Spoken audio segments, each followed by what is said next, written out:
What's mga dol? Life on board tayo. Happy weekend sa inyong lahat.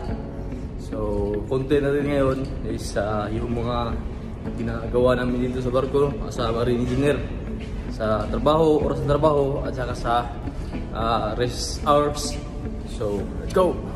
Kung hindi nyo natanong mga dol, kami mga seaman ang merong magandang view sa sunrise at saka sa sunset. Tulad niyan. Sa araw na to, ang trabaho namin ay mag-troubleshooting sa build system namin kasi hindi magsasaksyon. Ini-isa-isa namin check yung mga barbula sa bilge well at ito yung nakita namin, basag. Aside sa barbula, para makasiguro lang, chinek na rin namin yung bilge pump. So ito, binaklas namin. So after namin i-remove yung bearing, ito na yung makita natin, lube. Ito yung luma at saka bago. Although okay pa naman siya pero may mga tama-tama nga lang. So madami tayong spare kaya papalitan na rin natin. Dito, tiningnan din namin yung bearing pero wala kami nakita, okay naman siya. Ito naman is chine-check na natin yung each part kung may mga tama ba. Yung mga o-rings, yung mga parte-parte ng bomba natin. Tip ko sa inyo ha, kapag kayo nagbabaklas, kung nabaklas nyo naman yan, ayusin nyo yung paglilinis. Kasi there are many possibilities sa isang bagay na kaya nasisira ay dahil lang sa dumi. Pero teka muna, hinto muna sa trabaho kasi nga lunchtime na. So ito yung ulam namin. Pero dahan-dahan lang talaga kasi may mga medical pa tayo, baka masabit ba. So dito, gulay-gulay muna. After natin kumain, back to work na. So dito, ikakabit ko na yung bomba na in-overhaul natin. Oo nga pala mga dol, kapag magtatrabaho tayo, meron niya mga permit to work ha, na kailangan nating pirmahan. Napaka-importante yan kasi kapag may mangyari sa atin, wala tayong may papakita na permit to work, baka patay tayo sa insurance o di kaya sa kumpanya. Fast forward ko na lang mga dol kasi di ko na videohan yung iba eh. Pero ito na siya, nag-create na ng vacuum. Sa barkong nasampahan ko ngayon, 1700 or 5 PM.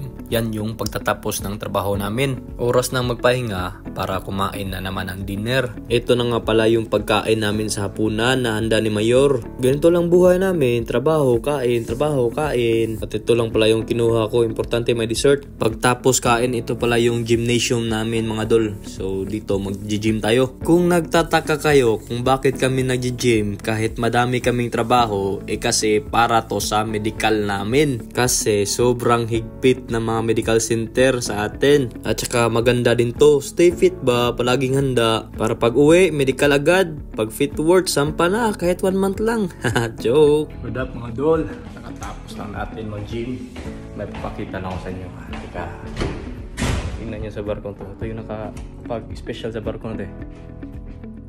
Ayos pag may ganito sa barko, tanggal pagod ito, pati stress. Naway lahat merong ganto sa barko no. Wala na sigurong mga ngamoy na efficacy sa alleyway. So paano ba yan mga lods? Diyan na kayo. Bye bye. Ingat.